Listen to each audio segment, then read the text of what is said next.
আল্লাহ বলেন, এ মুমিন, নামাজ এমন একটা মেডিসিন, আমি আল্লাহ চ্যালেঞ্জ দিয়ে দিলাম, নামাজ যদি ঠিকমতো আদায় করে নাও, এই নামাজ তোমাকে গুনাহের জগৎ থেকে মুক্ত করে দিবে, বিনিময়ে তোমাকে বিনা হিসাবে আল্লাহ জান্নাত দিবেন।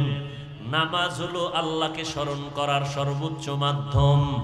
ওয়ালা যিকরুল্লাহি আকবার। ফাহশাও বদআমল, মুনকারও বদআমল। ফাহশা এমন বদআমল যেটা বুঝার জন্য দলিল লাগবে না, যদিও দলিল আছে। মুনকারও বদআমল, এটা এমন বদআমল যেগুলো দলিল ছাড়া সমাধান করা যাবে না। দুই একটা উদাহরণ, 2-1 মিনিট। মিথ্যা কথা বলা পাপ না সওয়াব? নেক আমল না বদআমল? কথা বলেন ভাই। বদআমল বুঝার জন্য দলিল লাগবে? লাগবে না, কারণ বিবেক যথেষ্ট। দুনিয়ার কোনো মানুষ মিথ্যা পছন্দ করে না। বেঈমান মিথ্যা বলবে, মুমিন মেনে নিতে পারে না। মুমিন মিথ্যা কথা বলবে, বেঈমান পছন্দ করে না। সন্তান মিথ্যা বলবে, মা বাবা পছন্দ করে না। মা বাপ মিথ্যা বলবে, সন্তান পছন্দ করে না। ভাইয়ের মিথ্যা কথা ভাই পছন্দ করে না। স্ত্রী মিথ্যা কথা বলবে, স্বামী পছন্দ করে না। স্বামী মিথ্যা কথা বলবে, স্ত্রী পছন্দ করে না। বিবেক বলে এটা একটা খারাপ কাজ, বদআমল, যদিও দলিল আছে। ওয়াইলু ইয়াউমাইযিল লিল মুকাজ্জিবিন, ওয়াইলু ইয়াউমাইযিল লিল মুকাজ্জিবিন। মিথ্যাবাদীর জন্য ওয়াইল নামক জাহান্নাম, মিথ্যাবাদীর জন্য ওয়াইল নামক জাহান্নাম। قال النبي صلى الله عليه وآله وسلم إياكم والكذب فإن الكذب يهدي إلى الفجور وإن الفجور يهدي إلى النار। পয়গম্বর বলেন, আয় দুনিয়ার উম্মতেরা সাবধান, মিথ্যা থেকে তোমরা সাবধান। মিথ্যা মানুষকে চূড়ান্ত খারাপের দিকে নিয়ে যায়, পরিণাম ফল তার জন্য জাহান্নাম অবধারিত হয়ে যায়। জাহান্নামের মধ্যে একটা নিকৃষ্ট জাহান্নামের নাম হলো ওয়াইল নামক জাহান্নাম। এই ওয়াইল নামক জাহান্নামটা যারা মিথ্যা কথা বলবে তাদের জন্য। আবার আল্লাহ বলেন, ওয়াইল নামক জাহান্নাম এত খারাপ, যারা মাপের মধ্যে ব্যবসা করতে গিয়া ভেজাল করো, তোমাদের জন্য এই নিকৃষ্ট জাহান্নাম। ওয়াইলুল লিল মুতাফফিফিন, যারা মানুষের পেছনে পেছনে দোষ চর্চা করো, মানুষের নামে বানায়া বানায়া বদনাম বলো, তোমাদের জন্য নিকৃষ্ট জাহান্নাম, ওয়াইল নামক জাহান্নাম। ওয়াইলুল লিকুল্লি হুমাযাতিল লুমাযা আল্লাযী জামাআ মালান ওয়া আদ্দাদা। নামাজি মুসল্লি যারা, এদের জন্য আল্লাহ কোরআনে বলেন এরাও একদল ওয়াইল নামক জাহান্নামে যাবে। আরাআইতাল্লাযী ইউকাযযিবু বিদ্দীন ফাযালিকাল্লাযী ইয়াদউল ইয়াতীম ওয়া লা ইয়াহুদ্দু আলা তাআমিল মিসকিন। এর পরেরটা কি? ফাওয়াইলুল লিল মুসাল্লিন। নামাজি মুসল্লিদের জন্য ওয়াইল নামক জাহান্নাম। যারা নামাজ পড়ে এদের মুসল্লি কয়, এরা ওয়াইল নামক জাহান্নামে যাবে। কেমন মুসল্লি? জুমার নামাজে ঢুকছে, 5 ওয়াক্ত তো পড়ে না, ঢুকছে ইমামের সাথে 2 রাকাত পড়া দৌড়। এরা মুসল্লি আছে না নাই? সালামের পরে আরো 4 রাকাত নামাজ আছে, পড়তেই হবে, না পড়লে গুনাহ হবে, খবর নাই। তো 2 রাকাত পড়া দৌড় দিল। এমন দৌড় দিছে, বাসায় গিয়া দেখে আর একজনের জোতা নিয়ে হাজির। ধরা খাইলে কয় টেস্ট করলাম। বাঙালি তো বড় চালাক।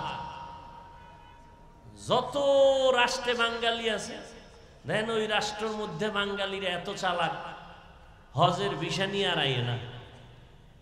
এমন পাহাড়ের গলিতে পালায় গেছে, এক বিষয় কেল্লা ফতে করে ফেলছে। বাঙালি বড় চালু মানুষ। আল্লাহ সব ভাইকে হেদায়াত দান করেন। ফাওয়াইলুল লিল মুসাল্লিন, ওয়াইল নামক জাহান্নাম মুসল্লিদের জন্য। সারা দুনিয়ার ভিতরে শ্রেষ্ঠ জায়গার নাম আল্লাহর ঘর। আল্লাহর ঘর মসজিদ হলো সৃষ্টির শ্রেষ্ঠ জায়গা। এখানে যারা ঢুকবে তারা আল্লাহ পাকের মোহাব্বতের মেহমান। আপনাকে যদি এমপি সাহেব বা চেয়ারম্যান খবর দেয়, আসো তোমাকে 20,000 টাকার হাদিয়া আছে, নিতে আসো। লোকটা দ্রুত গতিতে দৌড়ায় যাবে প্রস্তুতি নিয়ে, পরিপাটি হইয়া, পোশাকটা সুন্দর, ময়লা থাকলে নতুন পোশাক পরে যাবে। এমপি আর মন্ত্রী আর চেয়ারম্যানের থেকেও কি আমার আল্লাহর ঘর নাকি একটা দুর্বল? সেখানে যখন মুসল্লি যায়, আল্লাহর মোহাব্বতের পোশাক পরে না, গেঞ্জি পরে যায়। এমন গেঞ্জি পরে যেই গেঞ্জির পেছনে বাঘ ভাল্লুকের ছবি। এই হলো নামাজের হালাত। আল্লাহ এদের মতো নামাজীদেরকে বলেন ফাওয়াইলুল লিল মুসাল্লিন। তো মিথ্যা বলা পাপ, বদআমল, এটা বুঝার জন্য কোনো দলিল লাগে না। বিবেক বুঝে ফেলেছে মিথ্যা কেউ পছন্দ করে না। আসিদকু ইউনজি ওয়াল কিযবু ইহলিক। সত্য মানুষকে বিজয়ী করে, মিথ্যা মানুষকে পরাজিত করে দেয়। গালি দেওয়া হালাল না হারাম? নেক আমল না বদআমল? এটাও কি বুঝার জন্য দলিল লাগবে? জোরে বলেন, লাগবে না, যদিও দলিল আছে। গালি দেওয়া হারাম। কুল্লি ইবাদি ইয়াকুলুল্লাতী হিয়া আহসান ইন্নাশ শাইতানা ইয়ানজাগু বাইনাহুম ইন্নাশ শাইতানা লিল ইনসানি কানা আদুউম মুবিন।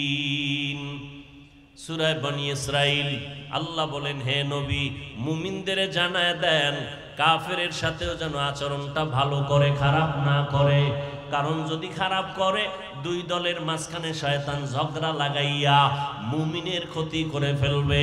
ক্বালান নবী সাল্লাল্লাহু আলাইহি ওয়া আলিহি ওয়াসাল্লাম সিবাবুল মুসলিমি ফুসুকুন ওয়া কিতালুহু কুফরুন। পয়গম্বর বলেন, আরে উম্মতের দল, এক মুমিন আর এক মুমিনকে গালি দেওয়া এটা পাপিষ্টের কাজ।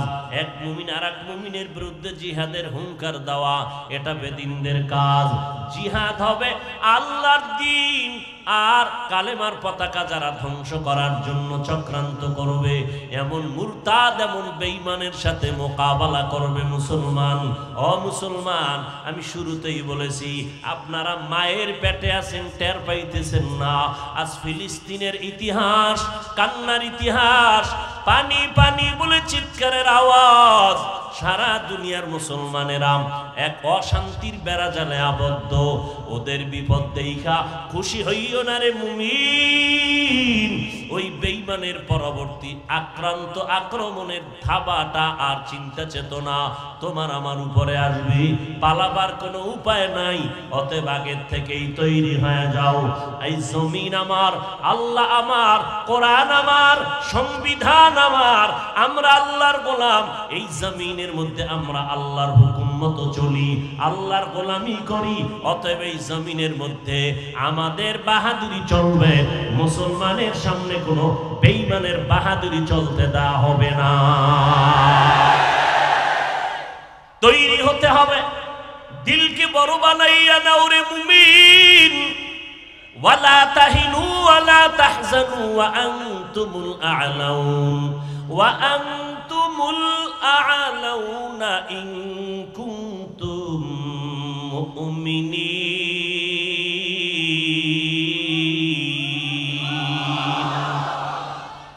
ও নবীর উম্মত, ঈমানটারে মজবুত করে সামনে আগাও। কাফনের কাফন শরীরের মধ্যে পেঁচায় নাও। আর বাঁচার উপায় নাই, কারণ যেই সময় আমার আল্লাহকে গালি দেওয়া হচ্ছে, সমস্ত দুনিয়ার বেঈমান এক প্ল্যাটফর্মে এসে গেছে। টার্গেট একটা, এই জমিন থেকে কোরআনের আওয়াজ বন্ধ করে দিবে। হেফাজতের মালিক আমার আল্লাহ, দিন হেফাজত করবেন আল্লাহ, রিজিক দিবেন আমার আল্লাহ। আমাদের চেষ্টা করা হলো দায়িত্ব। আস-সাইয়ু মিন্নি ওয়াল ইতমামু মিনাল্লাহ। আমরা চেষ্টা করব, পরিপূর্ণ ফলাফল দান করবেন আমার আল্লাহ। আমার চেষ্টাই হলো আমার সফলতার চাবি। আল্লাহর মোহাব্বত নিয়ে সামনে আগাবো। আমি ছোটখাটো বিষয়টাকে একটু ধৈর্য ধারণ করব, কিন্তু আমার আল্লাহ, আমার নবী, আমার কোরআন, আমার ইসলাম নিয়ে কোনো বেঈমান যদি কথা বলে, ওখানে চুপ থাকা মুনাফিকের পরিচয়। দাওয়াত তাবলীগের যিনি বাণী, ইলিয়াস রাহমাতুল্লাহ আলাইহি, তিনি মক্তবে যাইতেন, একটা লাঠি হাতে নিয়ে যাইতেন। কি কি ব্যাপার, লাঠি হাতে নিয়ে যাও কেন? ইয়ামান থেকে সিলেটের জমিনে শাহজালাল রহমাতুল্লাহ আলাইহি আসলেন কালেমার দাওয়াত নিয়ে। মাথায় পাগড়ি, এক হাতে তসবিহ আর এক হাতে একটা লাঠি। লাঠি কেন নিলেন? কাউকে আঘাত করার জন্য না, কারণ মুসলমান এমন ইসলাম ধর্ম পালন করে যে ধর্মটা সন্ত্রাসী শিখায় না, বরং মানুষকে শান্তি দেয়। সন্ত্রাস দমন করার হাতিয়ারের নাম ইসলাম। ইসলাম সন্ত্রাসী ধর্ম না, ইসলামের অনুগামী মুসলমানরা সন্ত্রাসী মুসলমান না। কিন্তু হাতে লাঠি কেন? এর একমাত্র কারণ হলো এক অন্ধ বুড়ি। কি বুড়ি? নারী না পুরুষ? কথা বলেন। সন্ধ্যাবেলা রাতের অন্ধকারে অন্ধ বুড়ি একটা হারিকেন লইয়া হাঁটতেছে। হারিকেন চিনেননি? হারিকেন নিয়ে হাঁটতেছে। একজন, এই বুড়ি, তুমি তো অন্ধ, চোখে দেখো না, হারিকেন নিয়ে হাঁটো কেন? কারে, আমি পথ দেখার জন্য হারিকেন নিয়ে হাঁটি না, কেউ নিয়ে আমারে ধাক্কা দিয়ে ফালায় দেয়, এই জন্য আমি নিজের আত্মরক্ষার জন্য হারিকেন নিয়ে হাঁটতেছি। লাঠি আমরা মুসলমান হাতে নিয়েছি। রহমাতুল্লিল আলামিন লাঠি হাতে নিয়ে খুতবা পড়েন। রাসূলের সুন্নাত কাউকে আক্রমণ করার জন্য না, তবে দুনিয়ার কোন বেঈমান আমাদের মুসলমানের টুপি ধরে যদি টান দেয়, পাগড়ি ধরে টান দেয়, তসবিহ ধরে টান দেয়, মসজিদের উপর আক্রমণ করে, তখন ওদের মোকাবেলা করার জন্য ঈমান ঠিক রাখতে, তসবিহ ঠিক রাখতে, পাগড়ি ঠিক রাখতে, ইসলাম ঠিক রাখতে, মসজিদ ঠিক রাখার জন্য ওই বেঈমানের মোকাবেলায় লাঠি ব্যবহার হতে পারে। ইসলাম কারো উপরে আক্রমণ করে নাই, আক্রান্ত হওয়ার পরে কোনো বান্দাকে ছেড়েও দেওয়া হয় নাই। ওরে নবীর উম্মতের দল, যতই পিছন দিকে আগাও না কেন, মুসলমান কাউকে কিছু বলে না, কিছুই বলে না। ওই গৌর গোবিন্দ সিলেটের জমিনের ইতিহাস বড় নাজুক ইতিহাস। শাহজালালের তরবারি হাতে নেওয়া লাগে নাই, তাহাজ্জুদের নামাজ আর চোখের পানি গৌর গোবিন্দের 12টা বাজে। আল্লাহর কাছে সিজদায় পড়ে দোয়া করো, 5 বেলার নামাজ পড়ে দোয়া করো, হে আল্লাহ, আমরা তোমার গোলাম, আমার ভাইয়ের উপরে আক্রমণ, তুমি তো নমরুদকে ধ্বংস করেছো, ফেরাউনকে ধ্বংস করেছো, ওই আল্লাহ এখনো আছে না নাই? আরে নবীর উম্মতের দল, আল্লাহর কোরআন বুকে লাগাও, নবীর সুন্নতের মালা গলায় লাগাও, সেজদায় পড়ে কাঁদো, চোখের পানি বৃথা যাবে না। আল্লাহ পাক রব্বুল আলামিন ওই বেঈমানদের ধ্বংস করার জন্য একটা সেকেন্ডও লাগবে না। কাদের কুদরত দারি বার কামাল, আন্তা রব্বি আন্তা হাসবি যুল জালাল, তুহি কাদের জলিলুল্লাহ জাহাদার, বহর হালে তুহি মেরা নিগাহদার।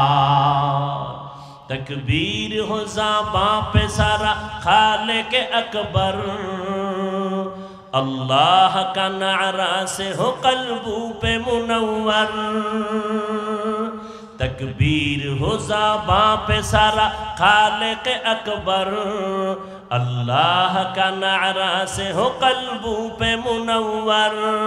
अल्लाहु अकबर हो, अल्लाहु अकबर, अल्लाहु अकबर बोलो, अल्लाहु अकबर, अल्लाहु अकबर हो, अल्लाहु अकबर, अल्लाहु अकबर बोलो, अल्लाहु अकबर।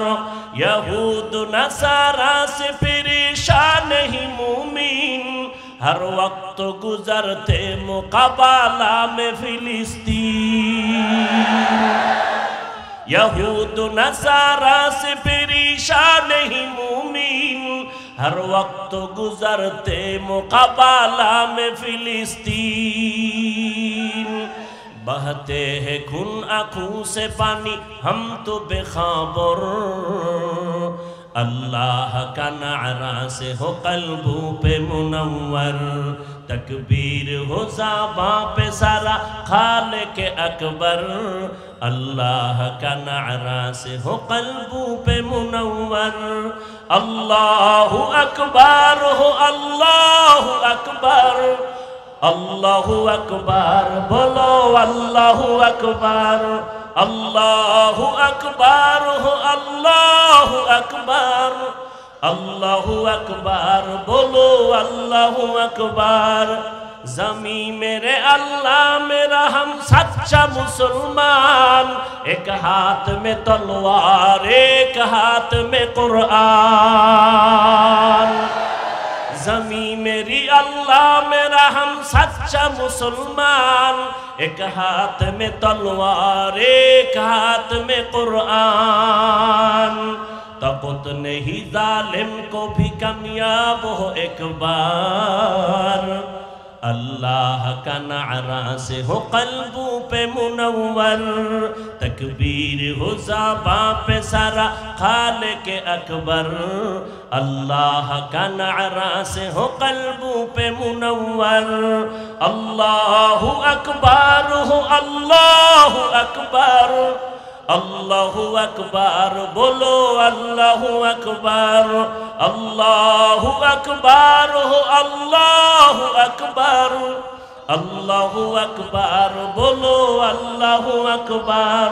तकबीर हो तकबीर अल्लाहु अकबर, अल्लाह का नारा से हो कल्बों पे मुनव्वर।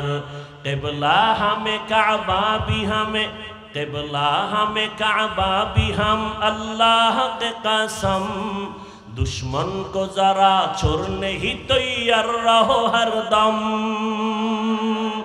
कुर्बा के नतीजा में शहीद हो तो ये बेहतर, अल्लाह का नारा से हो कल्बों पे मुनव्वर, तकबीर हो ज़बां पे सारा खालिक अकबर।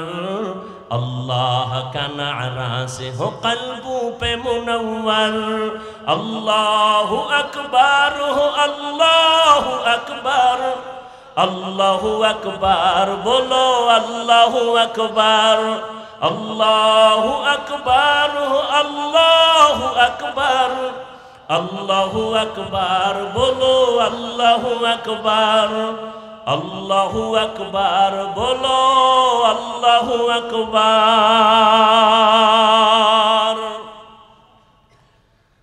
एरे नबीर उम्मत आशिक, আল্লাহ পাক রব্বুল আলামিন কামিয়াবির জন্য রাস্তা খুলে রাখছেন। তবে বান্দা আমলের লাইনে মজবুতি অর্জন করো। আমলটা মজবুত করার জন্য তুমি ইখলাস নিয়ে আগাও। শাহজালাল রহমাতুল্লাহ আলাইহি কামিয়াবির দরজা খুঁজে পেলেন। ওই বিপক্ষের গৌর গোবিন্দ ধ্বংস হয়ে গেল, মুসলমানের বিজয় হয়েছে। যুগে যুগে মুসলমানের বিজয় হয়েছে, আমাদের পিছপা হওয়ার কোনো চিন্তা নাই। আল্লাহ পাক রব্বুল আলামিন বলেন আমলের ময়দানটাকে সুন্দর করে নাও। আমলের মাধ্যমে তুমি দোয়া করবা, আমি আল্লাহ রহমতের দরজা দিয়া বিজয়ের পতাকা উড়ানের ব্যবস্থা করে দিব। এরে নবীর উম্মতের দল, আমলের মধ্যে নেক আমল বেশি বেশি করবা। আমলটা যেন ইখলাসের সাথে হয়। বদ আমল দুই প্রকার, ফাহশা আর মুনকার। মুনকার এমন বদ আমল যেই আমলগুলো বুঝার জন্য দলিল লাগবে, সমাধান হবে না দলিল ছাড়া। যেমন সিজদা করা, এটা একটা সওয়াবের কাজ না গুনার কাজ। এই জোরে বলেন, সিজদা করা নেকের কাজ। কিন্তু এই সিজদা যদি আল্লাহকে না দিয়ে কেউ গায়রুল্লাহকে দেয়, গুনাহ হবে না সওয়াব হবে? জোরে বলেন। সিজদা কার জন্য?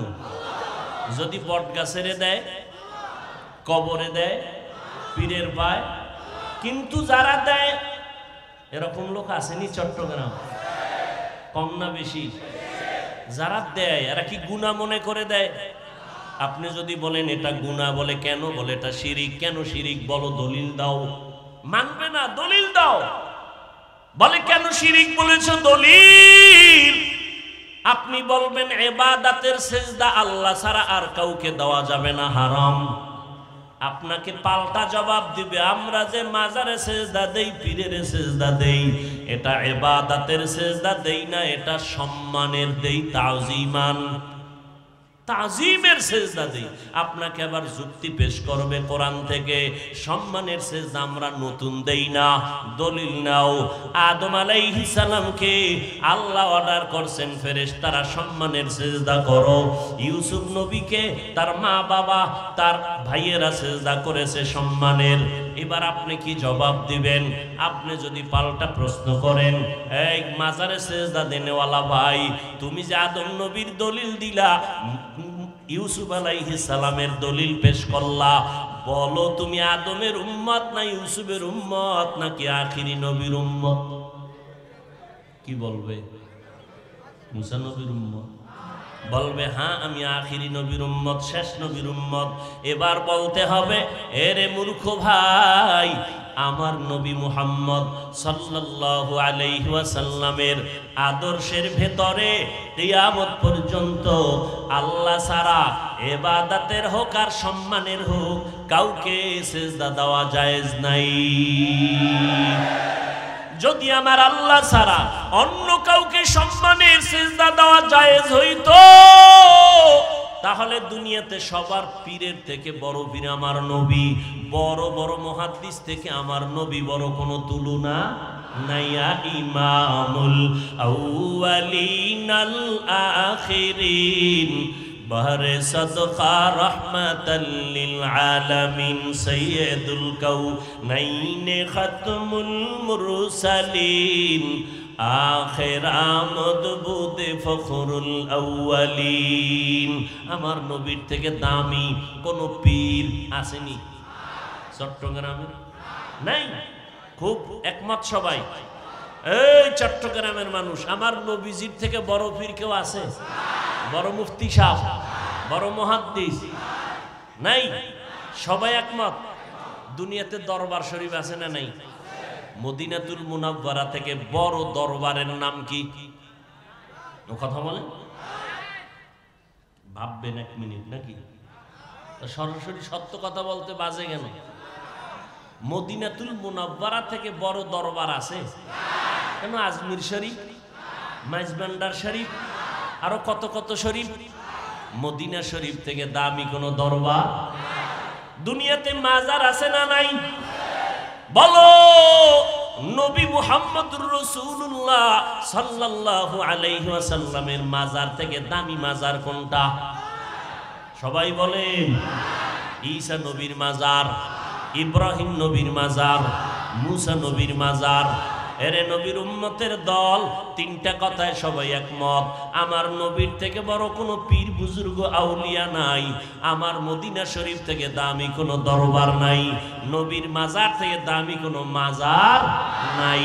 এরে নবীর উম্মতেরা, একজন মুসলমান দাঁড়াইয়া বলো, আমার নবীকে সম্মান করতে গিয়া দুনিয়াতে নবীর 63 বছর হায়াতে কেউ সেজদা দিছেনি নবীরে? ইন্তেকালের পর ১৫০০ বছর হয়ে গেল, আমার নবীর মাজারে কোনো সেজদা দিছেনি? ঢোল বাজায়নি, মোমবাতি জ্বালায়নি। ওরে বাজারে মোম জ্বালাইলে যদি আল্লাহ খুশি হয়, বড় একটা মোম অর্ডার করে আগে মদিনার মাজারে জ্বালাও। পীরের দরবারে গরু দিলে যদি মনে করো সওয়াব হবে, অনেক সওয়াব তো মদিনার দরবারে উর্দুম্বা গরু ভেড়া বকরি দিয়া দাও। বাবা দেওয়া যাবে নি, সেজদা দেওয়া যাবে নি। ফাইনাল জবাব, আমার নবীর মাজারে আর দরবারে যা চলবে না, দুনিয়ার মাজারেও তা চলতে পারে না। তুকু যাও সুন্নতে আহমদ কুজাবা মুহাম্মদ কেবুয়াদ নিসবতরা মান আহাব্বা সুন্নতি কৌলে রসুল মজদায়ে কানা মাই হাম কুন কবুল। আল্লাহ তাআলা বলেন, আমি আল্লাহ তোমাদের নেক আমল করার জন্য পাঠাইলাম। আইয়ুকুম আহসানু আমালা, আল্লাহ আকসারু আমালা বলেন নাই। আল্লাহ ভালো আমল দেখবেন, বেশি আমল দেখবেন না। বেশি আমল না ভালো আমল? জোরে বলেন। আল্লাহ ভালো আমল দেখবেন, বেশি আমল দেখবেন না। ওই আমলটা আল্লাহর জন্যই যদি হয়, একটা সিজদা তোমার জিন্দেগি জান্নাতের দরজা ওপেন করে দিবে। তবে কোন দিনের আমলটা ভালো হবে জানা নাই, এই জন্য লাগাতার আমল চালায় যাও। একজনে পত্রিকা পড়ে খুব দ্রুত, আর একজনের পাশে বসে, ভাই আমি তো বানান কইরাও পড়তে পারি না, তুমি এত দ্রুত পড়ো কেমনে? এটা ঘুমের তুইটা পড়া যায় না। বহু আগের থেকে এটার উপরে কষ্ট করে মেহনত করে এই অক্ষরগুলো শিখতে হয়, লিখতে হয়, কত চক সিলেট ভেঙ্গেছি, এক পর্যায়ে এখন আমি দ্রুত পত্রিকা পড়তে পারি। ঠিক তেমনি ভাবে আপনি সিজদায় ঢুকলেই দিলটা আল্লাহর দিকে যাবে না। এরকম করতে করতে করতে করতে আমল করতে করতে এক সময় আপনার মুহাব্বত আল্লাহর জন্য হবে। এক সিজদা জীবনের আপনার সফলতা এনে দিবে, দুনিয়াতে শান্তি, পরকালে জান্নাত। বেদাতি ভণ্ডরা কি বলে? নামাজ পড়ো মুসল্লি, নামাজের কি রাখো ডর, যেই নামাজে জান্নাত পাবি সেই নামাজ কোথায় তোমার? ওই নামাজ পড়ে লাভ কি? যেই নামাজে জান্নাত পাওয়া যাবে না, পড়লে নামাজ একবারই পড়ুম, যেই নামাজে জান্নাত পেয়ে যাব। একবারও পড়মু কয়ে জীবনে নামাজই পড়ে না, আজরাইল এসে তার জীবনটা নিয়ে গেল। না রে বাবা না, জীবনের নামাজ ঠিক করার জন্য মেহনত চালাও, করতে করতে একদিন ঠিক হয়ে যাবে। করতে করতে বান্দার অন্তর সোজা হবে, আমল বন্ধ করা যাবে না। আমলটা আল্লাহর জন্য যেদিন হয়ে যাবে, সেদিন জান্নাতের দরজা খুলে যাবে। চেষ্টা করতে থাকো রে বান্দা। বাচ্চাটা হাঁটতে পারে না, এক কদম দুই কদম দিয়া হাঁটা শিখাইতে থাকো, এক সময় হাঁটবেই না, দৌড়াইতে থাকবে। দৌড়াইয়া প্রতিযোগিতায় সবার থেকে এক নাম্বার হবে। আর যদি তারে হাঁটা না শিখাইয়া দৌড়ানোর প্রতিযোগিতায় লাগায় দাও, কিয়ামতের আগে দৌড়ের প্রতিযোগিতায় পাশ করতে পারবে না। আগে হাঁটা শিখাও, শিখাইতে শিখাইতে বান্দা দৌড়ানো শিখবে, প্রতিযোগিতায় এক নাম্বার হবে। আমলের লাইনে মেহনত লাগাও, পাঁচ বেলার নামাজ বন্ধ করা যাবে না, নবীর তরিকা মতে চলতে হবে। আল্লাহ পাক বলেন, আমি বেশি আমল দেখব না, উত্তম আমল দেখব, ভালো আমলটা আমার কাছে গ্রহণ হবে। পয়গম্বরের একজন সাহাবী মুআয ইবনে জাবাল রাদিয়াল্লাহু আনহু বলেন, যেই আমলের মধ্যে চারটা গুণ পাওয়া যাবে, ওই আমলটা হবে একমাত্র ভালো আমল। এছাড়া আমল আর কবুল হবে না। চারটা গুণওয়ালা আমল হবে ভালো। এই চার গুণের মধ্যে এক নাম্বার গুণের নাম হলো ইলম। এক নাম্বার গুণের নাম কি? নামাজ পড়া যেমন ফরজ, নামাজের পদ্ধতি জানাটাও ফরজ। পদ্ধতি জানা লাগবে না? না, একজনে পদ্ধতি না যাই না নামাজে দাঁড়া আল্লাহু আকবার দুরূদ শরীফ পড়া শুরু করলো, বইয়ে ভরমুখা খাড়াইয়াই ভরি, সবসময় তো খাড়ায় নবীরে সালাম দিই, তাহলে নামাজেরটাও খাড়াই ভরি, আর বইয়ে দুরূদ পড়ার দরকার নেই। আবেগলা আশিকে রাসূল আছে না নেই? নামাজ পড়া যেমন ফরজ, নামাজের পদ্ধতি শিখাও ফরজ। এজন্য পয়গম্বরের সাহাবী মুআয ইবনে জাবাল রাদিয়াল্লাহু তাআলা আনহু বলেন, ওই আমলটা আল্লাহর কাছে ভালো বলে কবুল হবে যে আমলের মধ্যে চারটা গুণ থাকবে। এক নাম্বার গুণের নাম হলো ইলম। ইলম আসার পথ দুইটা, একটা হলো উস্তাদ আর একটা হলো কিতাব। একটার নাম রিজালুল্লাহ আর একটার নাম কিতাবুল্লাহ। আল্লাহর প্রতিনিধি দল, আল্লাহর পক্ষ থেকে দেওয়া কিতাব। আল্লাহর প্রতিনিধি দলের মধ্যে ব্যক্তি যারা, শ্রেষ্ঠ ব্যক্তি রহমাতুল লিল আলামিন। আর আল্লাহর দেওয়া কিতাবের মধ্যে শ্রেষ্ঠ কিতাব হলো কোরআনুল কারীম। কোরআন আছে, নবী নাই। এখন কোরআন শিখার ওস্তাদ পাবো কই? কিয়ামত পর্যন্ত নবী আর আসবেন না। আবু বকরকে পাবো না, ওমরকে পাবো না, ওসমান আলীকে পাবো না, কোন সাহাবায়ে কেরামরে পাবো না রাদিয়াল্লাহু আনহুম আজমাইন। আবু হানিফাকে পাবো না, ইমাম বুখারীকে আর কখনো পাবো না, ইমাম মুসলিমকে আর পাবো না। বড় বড় বড় বড় যারা আমাদের দিল সোজা করে দিতেন, দেখলেই হাজারো চিল্লানো লাগতো না। 20 মিনিট বয়ান করছি, মোহাব্বতে দিলটার তালা খুলে গেছে।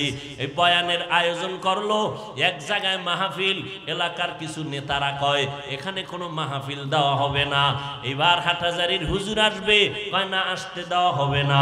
সবাই চুপচাপ, মাহফিল বন্ধ হয়ে গেল।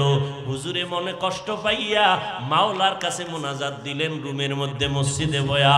পরের বছর ওই নেতার একজন মারাত্মক মাস্তান গিয়া কয়, হুজুর মাফ করে দেন, আপনি আপনি যেদিন বলবেন আমার এলাকায় যাবেন সব খরচ আমি দিব।